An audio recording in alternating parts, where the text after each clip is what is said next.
Hello everyone, मैं मनवीर और आप देख रहे हैं लाइफ स्टडी एट होम। तो कैसे हैं आप सब? उम्मीद करता हूँ आप अच्छे होंगे।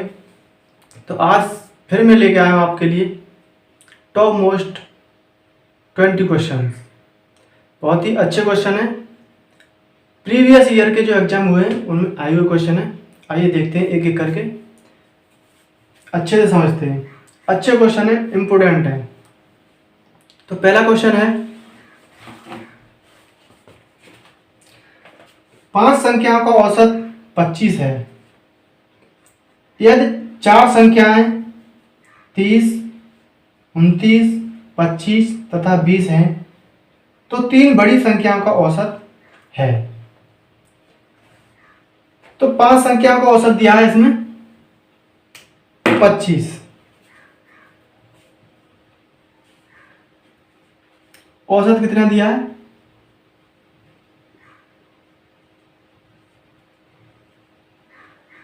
25। 5 संख्याओं का औसत है 25, उसमें 4 संख्याएं दी हैं। 4 संख्याएं कौन कौन सी हैं? एक 30 है, एक 29 है, एक 25 है और एक 20 है।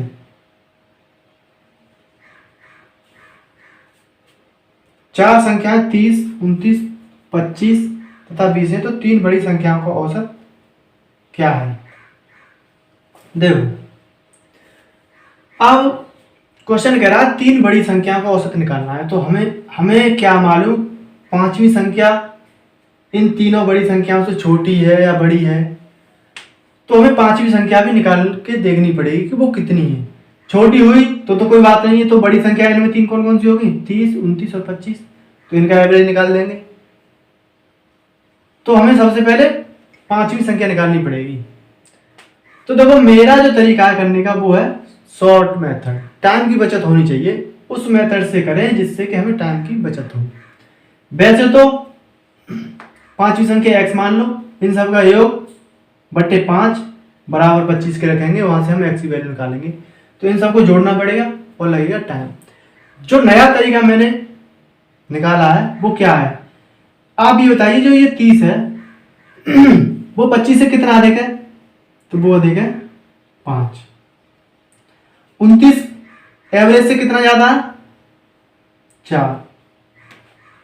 ठीक है। और 25 कितना ज्यादा है? ये तो बिल्कुल ज्यादा नहीं, बराबर है। 20 25 से ज्यादा है या कम है? कितना है?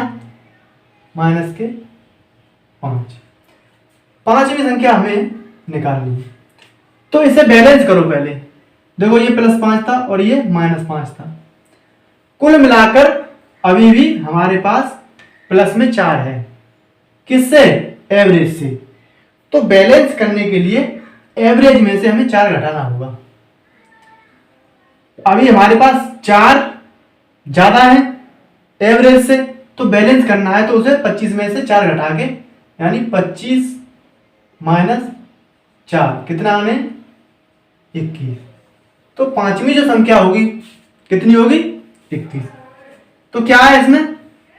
छोटी छोटी संख्याएं तुरंत कैलकुलेट कर लेंगे और इसमें टाइम नहीं लगेगा। और वैसे सबको जोड़ना फिर कैलकुलेशन करना थोड़ा मुश्किल होगा।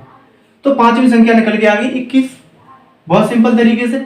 अब पूछा गया क्वेश्चन में 3 बड़ी संख्याओं का एवरेज कितना है। तो 3 बड़ी संख्याएं इसमें कौन कौन सी हैं? एक 30 है, एक 29 है और एक 25 है। इनका एक कितना होगा? 2 2 4 3 7 और 1 8, 84। एवरेज पूछा, संख्या कितनी है? 3। तो 84 में 3 का भाग देंगे, यहां से निकल आएगा 3 दूनी 6 और 24, 3 8 24। 3 बड़ी संख्याओं का जो एवरेज निकलेगा वो कितना निकलेगा? 28। उम्मीद करता हूं आप समझ में आया होगा। नेक्स्ट क्वेश्चन करते हैं।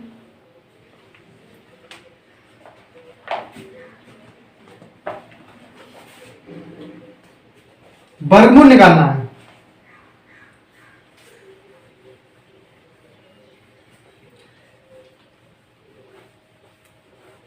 जो मेथड परीक्षा की दृष्टि से अच्छा होगा मैं उसी को बताने का प्रयास करूंगा। ये नहीं है कि क्वेश्चन तो आप कर लेंगे, लेकिन आप किस मेथड से करना है, उसमें टाइम की बचत हो रही है या टाइम ज़्यादा लग रहा है, परीक्षा की दृष्टि से देखना है। नेक्स्ट क्वेश्चन है, क्वेश्चन है 7+3 √5 और 7-3 √5, इसका वर्गमूल निकालना है। इसका निकालना है वर्गमूल। तो देखो ये a+b और ये a-b क्या होता है, एक ब्रैकेट में अगर a+b दिया हो, एक ब्रैकेट में a-b दिया हो, तो क्या होता है a² - b²। तो a² - b² कर तो a की जगह 7 है और b की जगह 3 √5 है। तो a² - b² बराबर 7 का स्क्वायर 49 माइनस b², 3 √5 का स्क्वायर करेंगे तो 3 का स्क्वायर 9 और √5 का स्क्वायर केवल 5 होगा। तो 5 × 9 45, यहां से जो निकला 4।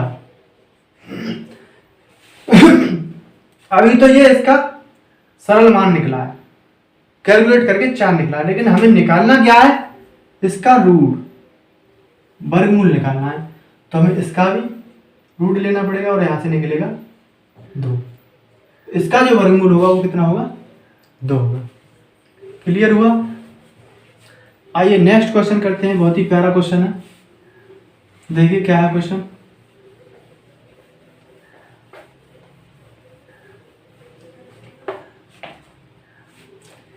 एक संख्या के 2/5 का 3/4 और उसी संख्या के 2/8 का 4/5 के बीच का अंतर 15 है। कोई संख्या होगी, उसके 2/5 का 3/4 और उसी संख्या के 2/8 का 4/5 के बीच का अंतर 15 है। तो वह संख्या कितनी है। अब देखो ऐसे क्वेश्चन करने के लिए एक संख्या का 2/5 का 3/4 और उसी संख्या के 2/8 का 4/5 का अंतर, उनके बीच का जो अंतर है वो 15 है। तो वो संख्या कितनी है। तो आप x मानेंगे कि माना वो संख्या x है, तो x का 2/5 का 3/4 निकालेंगे, घटाएंगे, अंतर को 15 के बराबर रखेंगे। तो देखो ऐसे x मानने में लगेगा टाइम। मेरे मुताबिक क्या है, मैं आपसे ये कहूंगा कि इसका हर कितना है, 5 और 4 5 और 20 और इसका 8 पंजे 40। तो ये 20 और ये 40। तो क्यों ना हम ऐसी संख्या मान लें कि इन सभी से वो डिवाइड हो जाए और हमारी जो कैलकुलेशन हो वो सरल हो जाए, काटने में आसानी हो। तो माना वो संख्या क्या है, 40 है। कौन सी, माना वो संख्या 40 है। तो 40 के 2/5 का 3/4 कितना होगा। 40 संख्या थी तो 40 के 2/5 और का की जगह भी गुणा लगाते हैं, 3/4 कितना हुआ, कितना होगा 5 और 20 और 20 से ही कितने बार कटेगा, 2 बार, और ये होगा 12। तो उस संख्या के 2/5 का 3/4 कितना आया, 12 आ गया। उसी संख्या के 2/8 का 4/5 कितना होगा, उसी संख्या के 2/8 का 4/5, 8 पंजे 40 से 40 कट गया, कितना आ गया, 8 निकल के आ गया। तो क्वेश्चन में यही तो बोला गया है, किसी संख्या के 2/5 का 3/4 और 2/8 का 4/5 के बीच जो अंतर है वो कितना है, 15 है। तो ये आया 12 और ये आया 8, इनके बीच जो अंतर है वो कितना है, यही तो 15 है। तो 12 और 8 में अंतर कितना हुआ, 4। और यहाँ कितना हुआ 15। तो 4 यूनिट के बराबर 15 होगा, तो 1 यूनिट के बराबर कितना होगा 15/4। और हमने संख्या कौन सी मानी थी 40। तो 40 यूनिट के बराबर निकालोगे तो इसमें 40 का गुणा करोगे, तो यहाँ से ये कट गया 10 बार, और जो संख्या निकलेगी वो निकलेगी 150। अतः वो जो संख्या है वो क्या है 150। सिंपल है। 30 सेकंड जब लगेंगे जब क्वेश्चन हो जाएगा। तो आप x माने या कुछ भी करें, बहुत सिंपल है, कंपेयर कर लो, तुलना कर लो और तुरंत आंसर निकाल लो। क्लियर हुआ? उम्मीद कर रहा हूं मैं आप क्वेश्चनों को समझ रहे होंगे। नेक्स्ट क्वेश्चन करते हैं, इसे रफ करते हैं।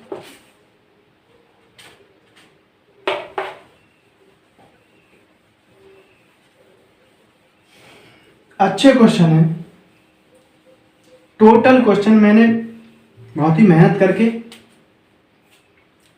छांटे हैं आए हुए क्वेश्चन।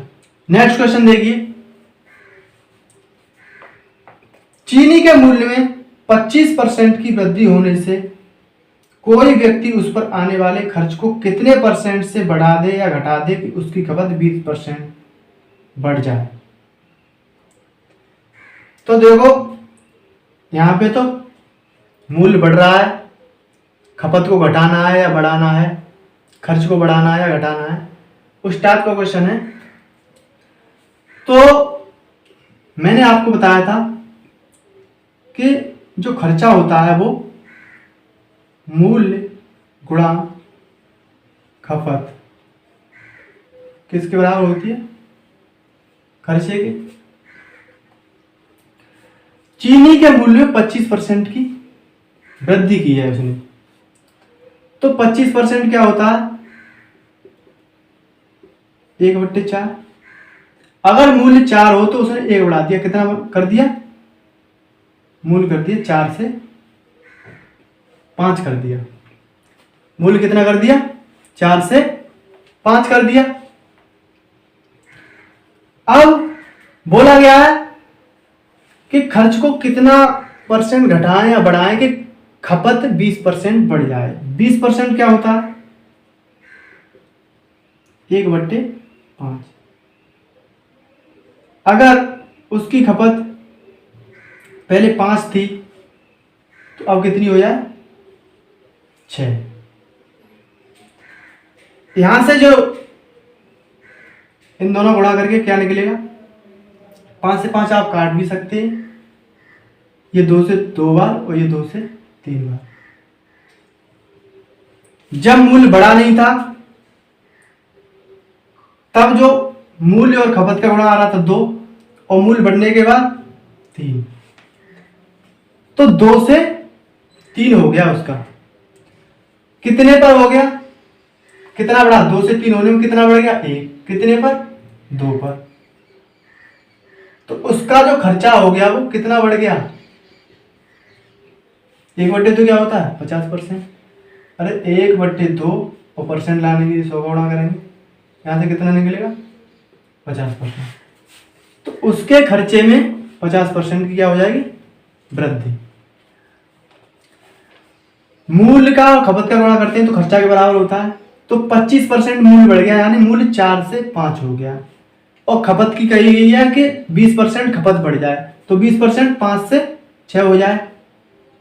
तो 4 × 5 20 कर लो, और 5 × 6 30, 0 से 0, 2 से 3 हो गया। उसका जो खर्चा था पहले 2 था, अब कितना हो गया 3, तो कितना बढ़ गया 1 बढ़ गया, कितने पे 2 पे। तो 1/2 क्या होता है 50%। समझ गए? नेक्स्ट क्वेश्चन करते हैं।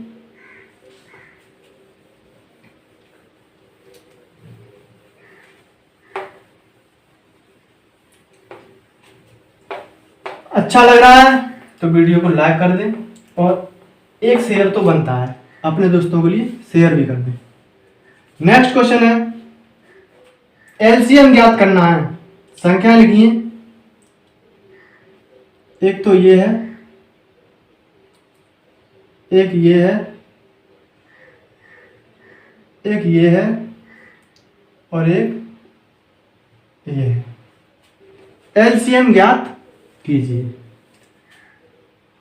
ये पॉइंट वाले क्वेश्चन कैसे होते हैं सर? इनमें बड़ा टाइम लगता है। तो देखो मैं आपको एक तरीका बता रहा हूं, अगर इस तरीके से आप करेंगे तो टाइम नहीं लगेगा। आप कहेंगे सर ये कैसा क्वेश्चन लेके आए, ये तो सब कर लेंगे। सब कर लेंगे, लेकिन बात करने की नहीं है, बात है टाइम कितना लग रहा है करने में, क्योंकि परीक्षा में टाइम की बहुत वैल्यू होती है। तो देखो इसे कैसे करेंगे, इसे भिन्न में बदलो। तो ये कितना होगा 63/100, ये होगा 105/10, ये होगा 21/10 और ये होगा 420/100। तो भिन्न का लासा निकालने के लिए जो फॉर्मूला होता है वो क्या होता है, अंश का लासा। इसका क्या निकालते हैं, अंश का लासा निकालते हैं और हर का मासा। भिन्न का अगर लासा निकालना है तो उसके लिए जो सूत्र होता है वो अंश का लासा बट्टे हर का मासा। तो मासा निकालेंगे, लासा निकालेंगे, तो हम क्या करें, इसके हर को समान कर लें। जैसे यहाँ 10 है, यहाँ 10 है और यहाँ 100 है, तो हम इसमें ऊपर एक जीरो बढ़ा लें, एक नीचे ही बढ़ा लें, ऐसे यहाँ कर लें। तो इसका जो मासा हो गया वो तो हो गया 100, तो वो नीचे हर समान है 100 हो गया। ऊपर देखिए 63, 1050, 210, 420, इसका एलसीएम क्या होगा। तो इसका जो एलसीएम होगा आप ऑप्शन में देखिए 63, 63, 63, 63, सब में 63, 63 है। तो एलसीएम जो होने वाला है वो होगा 6300। आप कहेंगे ये कैसे रख दिया आपने डायरेक्ट, या फिर आपने ऑप्शन ऐसे क्यों बनाए। ये ऑप्शन मैंने नहीं बनाए, ये परीक्षा में ऐसे ही लिखे हुए आते हैं। क्यों लिखे हुए आते हैं, आपके माइंड का चेक करना है कि कितना चल रहा है। आप कैलकुलेशन करते रहेंगे, टाइम गवाते रहेंगे। तो इसी वजह से उसने ऑप्शन भी उसी तरह से रखे हैं कि आप थोड़ा सा दिमाग चलाएं और आंसर लगा के आ जाए। कैसे आ गया, 63 है, 1050 है, 210 है, 420 है। अगर आप कहते कि हम तो 630 मानते हैं एलसीएम, तो 630 में 1050 का कहाँ आएगा। तो इसी वजह से इन सब संख्याओं को देखते हुए हमने 6300 लगा है, क्योंकि इन सब से ये बड़ी है। अब लासा ये हुआ और मासा कितना आया था 100। यहां से जो इसका एलसीएम निकल के आएगा वो कितना निकल के आएगा 63। ऐसे करते हैं क्वेश्चन, टाइम की बचत होती है। नेक्स्ट क्वेश्चन देखते हैं।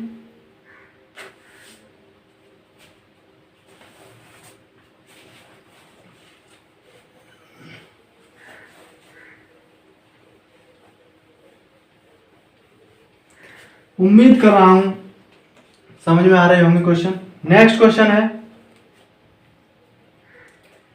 गणना कीजिए। देखो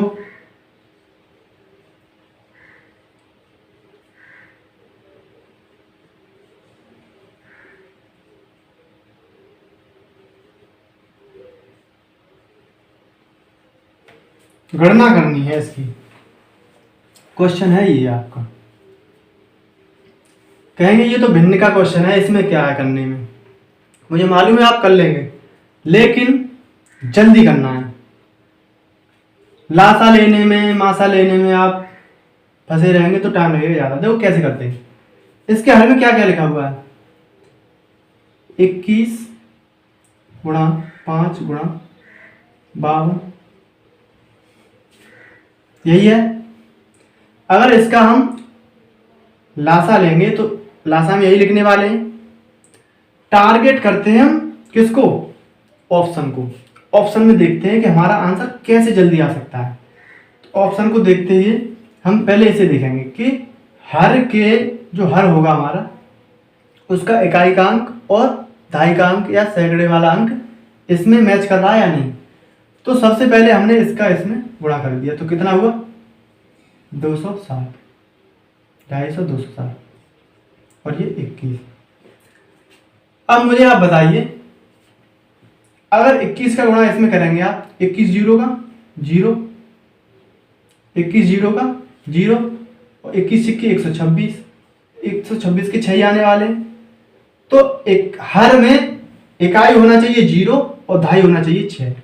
अब आप ऑप्शन देखिए, सी और डी होने ही नहीं है। ए और बी में देखो, किस में है, बी में है, तो आपका जो आंसर होगा वो बी वाला हो जाएगा। आपका आंसर होने वाला है बी। बी में क्या लिखा है, 18,119 बटे 5460, ये आंसर होने वाला है। बस थोड़ा सा ही दिमाग लगाना था। वैसे आप करते तो इसका भी आपको गुणा करना, फिर बहुत ज्यादा टाइम लग जाता। समझ में आया? जैसे जल्दी हो सके उस तरीके से करने, वैसे तो सब कर लेंगे इसे। नेक्स्ट क्वेश्चन है,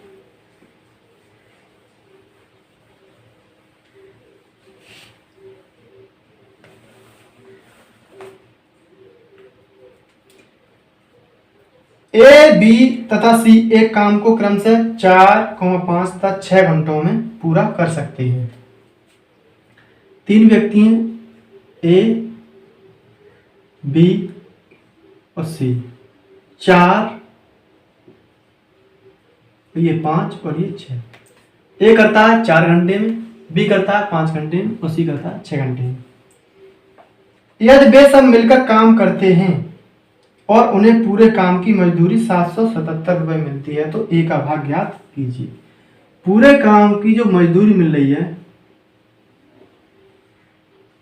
वो मिल रही है 777 रुपये पूरे काम की।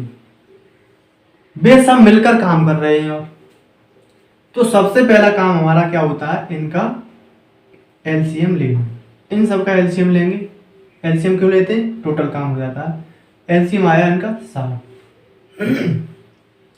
ए की क्षमता, बी की क्षमता, सी की क्षमता निकालने के लिए इसमें इसका भाग देंगे, तो ये 15, ये 12 और ये 10। ए की जो क्षमता है वो 15 है, बी की 12 और सी की 10। लेकिन इनकी मजदूरी दी है 777। तो मजदूरी में जो इनका हिस्सा होगा, वैसे तो हम इनको काम को देखते हुए निकालते हैं, लेकिन यहां पर इन्होंने सबने मिलकर काम किया है, तो हम इन सब के योग से काम चला लेंगे। तो इन सब का जो इन सब की क्षमता का योग है वो कितना होगा, 15 + 12 + 10। ये किसके बराबर होगा, 777 के। 15, 12, 27, 10, 37। 37 बराबर 777। मैंने आपको बताया था 37 का गुणा अगर 3 बार करें तो क्या होता है, 111। और ये जो 777 है वो 111 का ही तो गुणा जाए, तो यहां से 1 यूनिट की जो वैल्यू निकलेगी वो कितनी निकलेगी, 3 7 21। कैसे निकली, 37 से इसे अगर मैं ऐसे लिख देता 111 गुणा 7, तो 37 से ये कितनी बार घटता, 3 बार, और 3 का गुणा 7 में 21। 1 यूनिट की वैल्यू 21। किसका पूछा है, ए का हिस्सा। ए का हिस्सा कितना है, 15। तो 15 गुणा 21 कितना होगा, 315। तो ए का जो हिस्सा निकलेगा वो कितना निकलेगा, 315। उम्मीद करता हूं समझ में आया होगा। कुछ नहीं किया है, इनकी एफिशिएंसी निकाली और मजदूरी के बराबर रख दी। नेक्स्ट क्वेश्चन करते हैं। मजा आ रहा है तो एक लाइक बनता है, सेशन को लाइक कर दीजिए और अपने दोस्तों के लिए शेयर भी कर दो। नेक्स्ट क्वेश्चन है, 7500 रुपए पर 2 वर्ष 4 महीनों के लिए 12% वार्षिक दर से चक्रवृद्धि ब्याज निकटतम रुपए में ज्ञात करें। यदि इस ब्याज की गणना वार्षिक आधार पर की जाती है तो 7500 रुपए का 2 वर्ष 4 महीने के लिए ब्याज 12% वार्षिक दर से, अमाउंट है 7500। कितने टाइम का है? 2 साल पूरे हैं और 4 मंथ हैं, 4 मंथ। रेट कितना दिया है? 12%। तो सबसे पहला जो काम होगा वो हमारा ये होगा कि 12% को फ्रैक्शन में बदल लो। 12% का जो फ्रैक्शन होगा वो 12/100। यहां से 4 से ये 3 बार और 4 से ये 25 बार। 12% का मतलब 3/25। अगर इसे ट्री मेथड से करें, ट्री मेथड क्या होता है, इससे करें।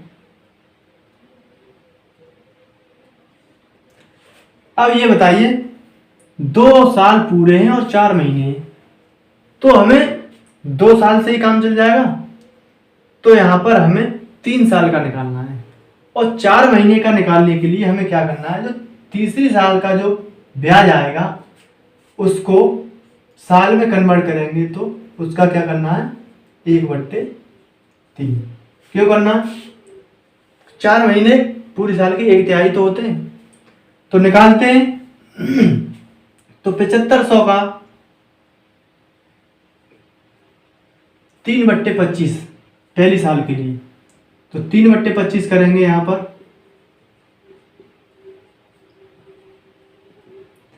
तो 900 आने वाला है। 900 यहां पर भी 900। तीसरे साल के लिए क्या करना है, 1/3। तो हम उसे अभी करके चल रहे हैं क्योंकि लास्ट में सबको जोड़ के 3 का भाग देंगे, तो क्यों ना अभी करें। तो 900 का तिहाई 300।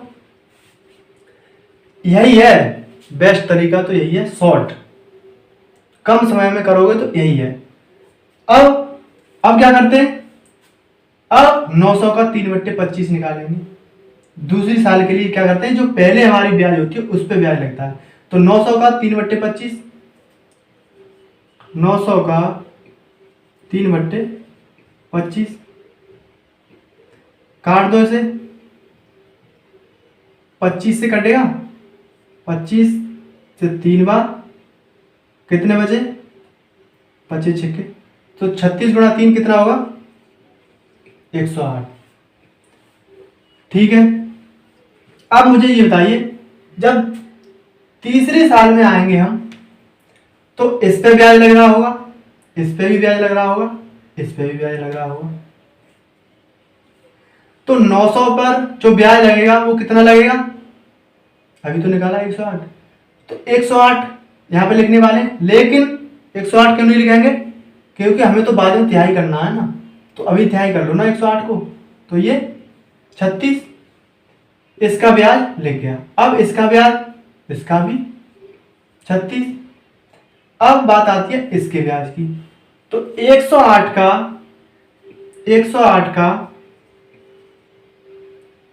3/25 कितना होगा, तो 108 का 3/25 निकालेंगे और तिहाई निकालना है, क्योंकि इसमें तो हमें तिहाई लेके चलना है, तो तिहाई निकालेंगे। तो इसमें नीचे से 3 का भाग देने वाले हैं, तो 3 से 3 कटेंगे और 25 को, ये जो 25 हैं, इसे 25 ना लिख के हम ऐसे लिख दें, तो 25 को हटा दें यहां से, तो 4/100, 4 से ये 25 बार कट जाएगा, ये भी तो क्या है, 25 ही है। 108 का गुणा 4 में करेंगे कितना होगा, 432/100। यहां तक बात क्लियर हुई। बता रहा हूं आपको इस वजह से टाइम लग रहा है, वैसे अगर आप अकेले करेंगे तो बहुत कम समय में हो जाएगा। तीनों साल का ब्याज निकाल लिया, 900 हमें लास्ट ईयर में 4 महीने का निकालना है, तो 4 महीने 1 साल के 1/3 के बराबर होते हैं। तो इसको अभी हम 1/3 ही लिख के चल रहे हैं, इसको तिहाई लेके चलना है, ये पूरे लिखेंगे, इसको तिहाई। पहली साल दूसरी साल पे इसका ब्याज 108 हो गया। तीसरी साल के लिए जो ब्याज बन रहा है उसका तिहाई करेंगे। 900 का ब्याज कितना बना था 3/25, 108 उसका तिहाई 36। ऐसे इस 900 का 36, इस 108 का कितना तिहाई बन रहा था वो 432/100, वो मैंने यहाँ पे बता दिया। टोटल ये जो ब्याज है यही ब्याज है उसकी, यही ब्याज होगी। जोड़ लो 900 और 900 1800 और 3 2100, 2200, 2208 और 72, 2208 और 72 कितने हुए 10, 8 और 2 10, 8 और ये और ये कितना हुआ 4.32 हुआ, तो ये हो जाएगा 2284.32। आंसर जो होना है आपका वो 2284 होना है, 2284। समझ में आया? ऐसे निकाल लेना। थोड़ा लग रहा होगा कि इसमें टाइम ज़्यादा लगे, लेकिन आप प्रैक्टिस करेंगे तो ऐसे जल्दी होता है। ऐसे वैसे पॉइंट में आता या कुछ भी होता, यहाँ पे आप काट रहे होते 3 का भाग देते तब पॉइंट में आता तो टाइम लगता। तो मैंने 25 को 4/100 लिख लिया, तो उससे 108 का गुणा 4 हो गया 432, तुरंत हो गया। तो ऐसे करना सीखिए। नेक्स्ट क्वेश्चन करते हैं। नेक्स्ट क्वेश्चन है 8.5 रुपए प्रति वर्ग मीटर की दर से किसी कमरे के फर्श बनाने की लागत 510 रुपए आती है।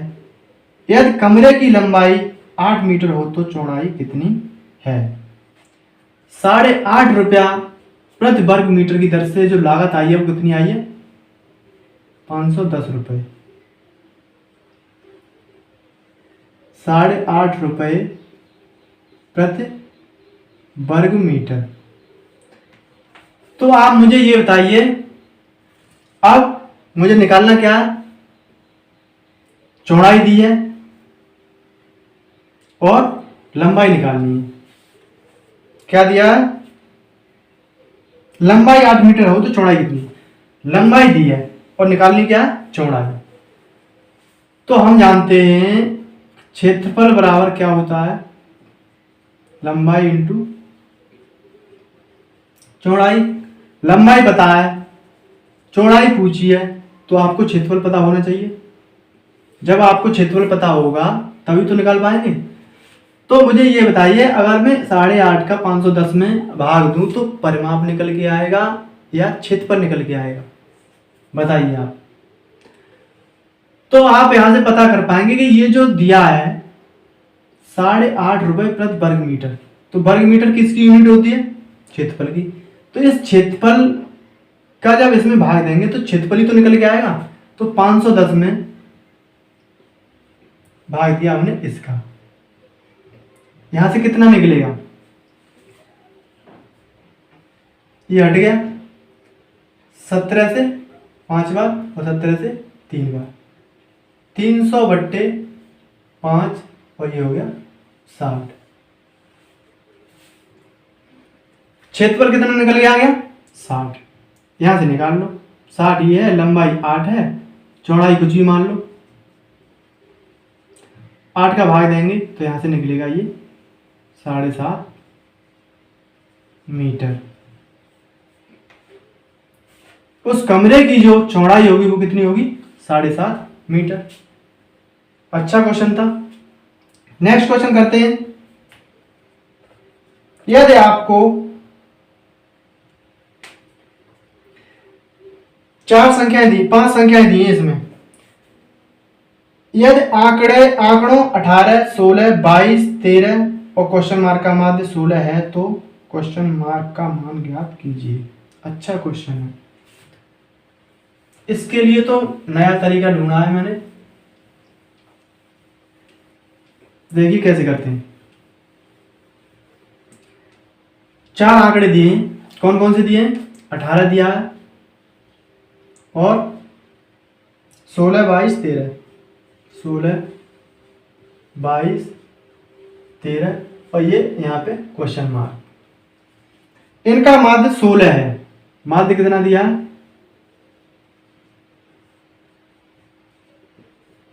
16। पूछा क्या है? इसका मान पूछा है। तो वैसे जो हमारा तरीका है कि माध्य कैसे निकालते हैं, एवरेज की तरह इनका योग करोगे, उसमें भाग दोगे, तब निकालोगे। लेकिन मेरा जो नया तरीका है, अगर आपको अच्छा लगे तो कमेंट में लिख देना कैसा है। एक कमेंट आपको इस पर अवश्य करना है, कैसा लगा आपको ये तरीका। ये माध्य से कितना ज्यादा है, ये जो संख्या है ये माध्य से कितनी ज्यादा है? 2 ज्यादा है। ये माध्य से कितना ज्यादा है? बराबर है तो 0। ये कितना ज्यादा है? 6 ज्यादा है। और ये माध्य से कितना ज्यादा या कम है? -3। तो ओवरऑल बैलेंस रखने के लिए ये माध्य स्थिति से ज्यादा रहे या कम रहे, तो आप देखो +2 और +6 +8, +8 में से -3 घटा दिए, +5।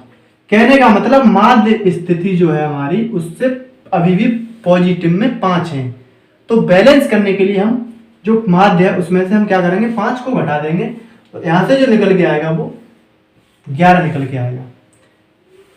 अभी जो हमारे पास था वो 5 पॉजिटिव में था, तो हमने उस 5 को घटा दिया, वहां से जो निकल के आएगा वो कितना आया? 11।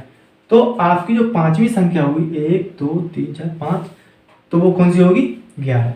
ऐसे करेंगे तो आप जल्दी कर लेंगे। वैसे आपको जोड़ना था, भाग देना था, टाइम लग जाता।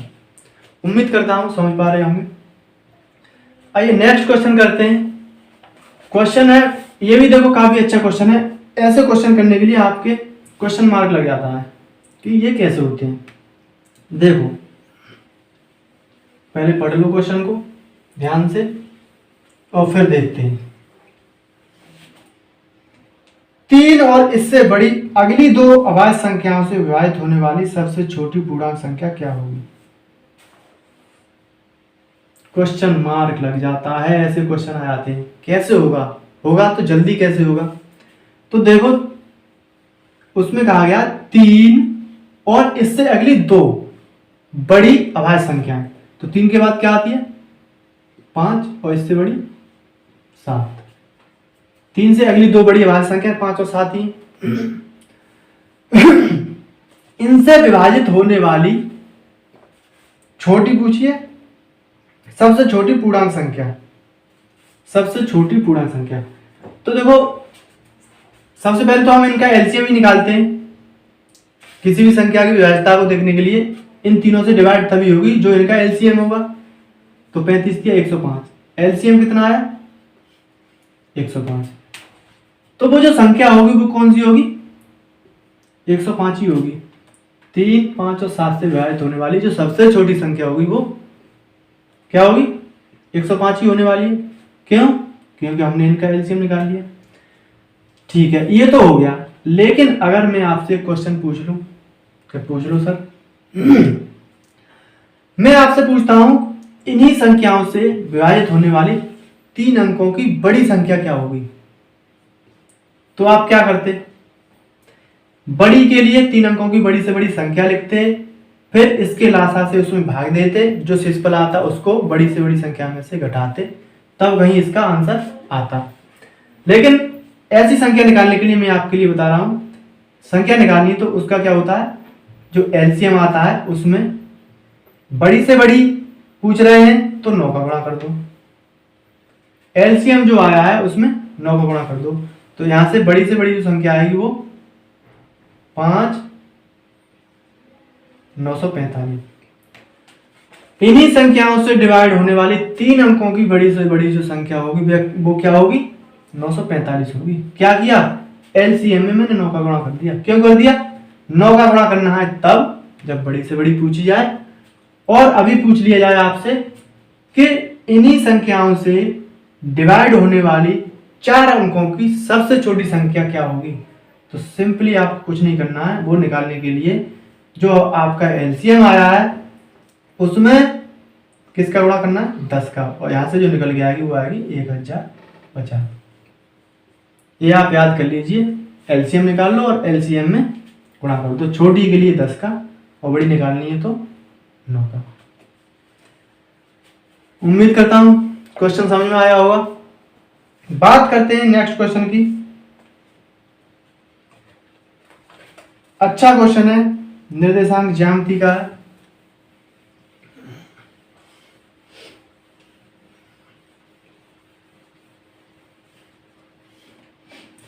उस बिंदु के निर्देशांक ज्ञात करें जो बिंदु 1,3 तथा 2,7 को जोड़ने वाली रेखा को 3:4 के अनुपात में विभाजित करता है।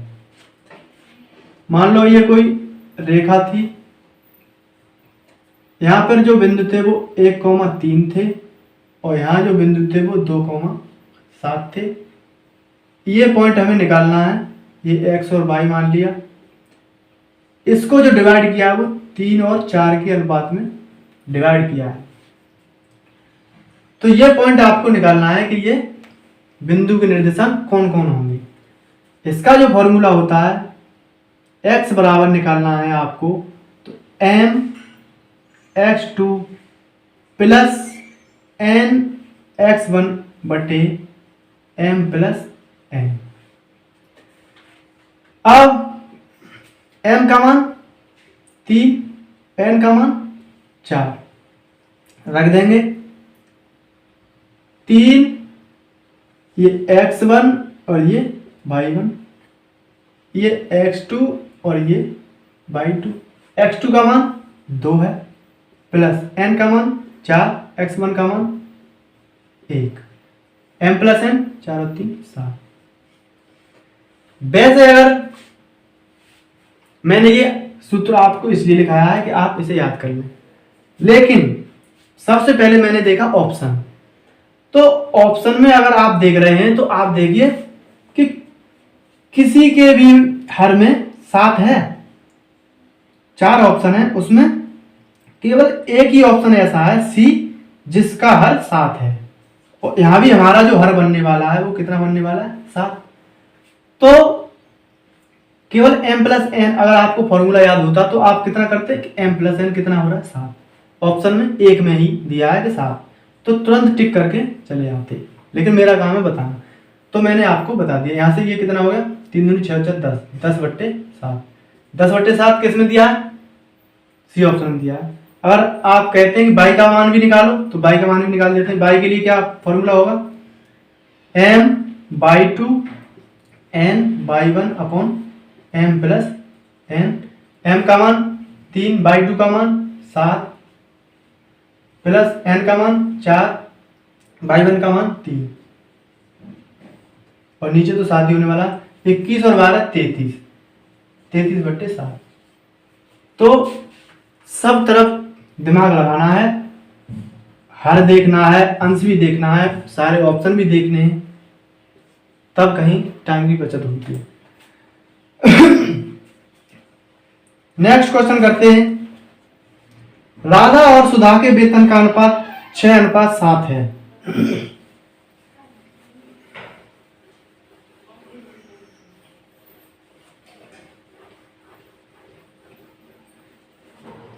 क्वेश्चन है, राधा और सुधा के वेतन का अनुपात 6:7 है। एक राधा है और एक सुधा है। इनमें जो वेतन में जो अनुपात है वो कितना है, 6:7। अब आगे क्या क्या कहा है, या दोनों में प्रत्येक का वेतन 3,000 रुपए बढ़ जाता है। दोनों को क्या किया, 3,000 रुपए, इस पे भी 3,000 रुपए बढ़े और इस पे भी 3,000 रुपए बढ़े। अब जो अनुपात हो गया वो कितना हो गया, 8:9 हो जाता है। तो आप देख रहे हैं कि 6 से कितना हो गया 8। यहाँ पे रेशियो में कितनी वृद्धि हुई, 2 की, और यहाँ पर भी रेशियो में कितनी वृद्धि हुई, 2 की। तो 2 रेशियो की वैल्यू यहाँ पे वृद्धि हुई है, 2 रेशियो की, और रुपयों में कितनी वृद्धि हुई है, 3,000 की।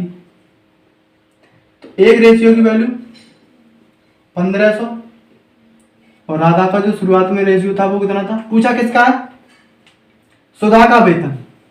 सुधा का रेशियो क्या था, 7, तो यहां से 7 का गुणा करेंगे, कितना आएगा 105, 10,500। आंसर कितना होने वाला है? 10,500। Option B, B option is the right answer. आज के लिए इतना ही। उम्मीद करता हूँ सारे क्वेश्चन समझ में आए होंगे। अगर फिर भी आपका कोई डाउट है तो आप कमेंट बॉक्स में लिख दीजिए। उम्मीद करूँगा नेक्स्ट वीडियो में आपके लिए बता सकूँ। आज के लिए इतना ही, फिर मिलते हैं नेक्स्ट वीडियो में। Thank you.